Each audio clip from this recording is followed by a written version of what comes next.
Hello and welcome to Tantrum House Studio Awesome. I'm Ryan. And I'm Katie, and in this review video, we are talking about our 5 thoughts on the board game Redwood by Sit Down.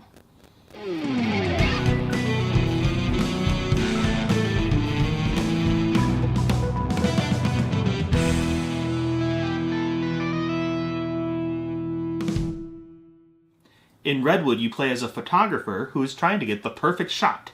The game is for 1 to 4 players and is played in about 45 minutes. So here are our thoughts on Redwood, in no particular order.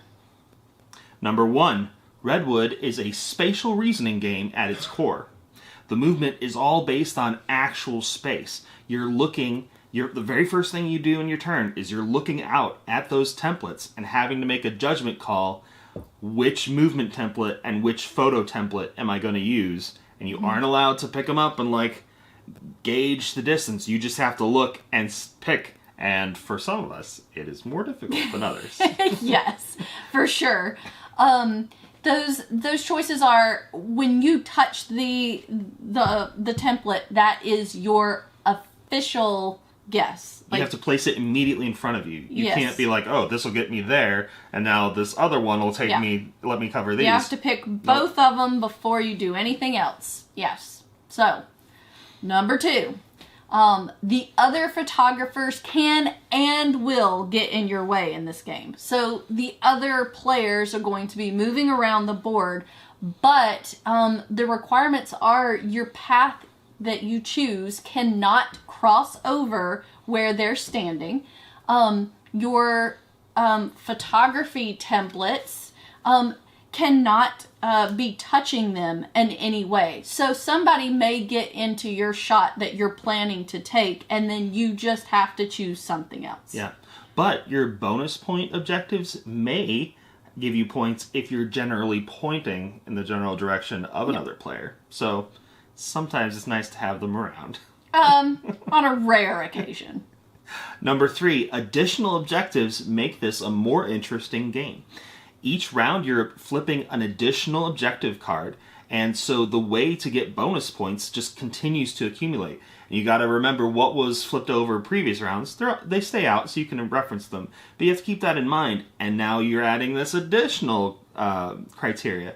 And so you want to try to gauge, is it worth going for this criteria, which is going to get me 3 points, but it's going to be more difficult than if I just go for this one and just get 1 point. So you got to kind of gauge that as you go. Yeah, and there's a lot to think about with that because you may sacrifice a really great shot because you're going to get more bonus points through these extra cards. So those are things to think about. Number 4, Redwood has 4 game modes, which I feel like is a little bit crazy for just a regular board game. There is the solo mode that is going to introduce scenarios that you're trying to work through. Like some of the base ones would be like photograph the same animal 3 different times. You have the basic mode that's for 2 to 4 players, which is just the standard play. You have team mode that is for 4 players and you're playing on 2 separate teams, and that introduces simultaneous picking of templates and play. So you're putting them out at the same time. You can't have your paths cross at any time. The view of your cameras can't cross or overlap in any way. So that's like a whole different thing to think about, where 2 different players are going to be moving on the board at the same time. And then lastly, there's the expert mode, which we found was a major jump from the base game. It adds in cards that give you requirements. So the backgrounds of your pieces will have things like you have 3 different spots where you can take pictures of 3 different things on the board in that one shot, but they have certain requirements like it has to include this animal.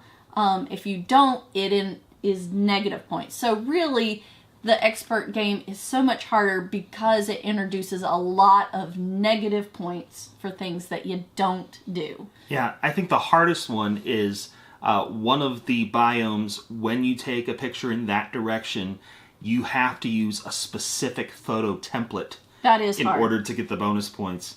And it can be really rough being pigeonholed into a specific template because of sometimes your it just doesn't fit. Yeah.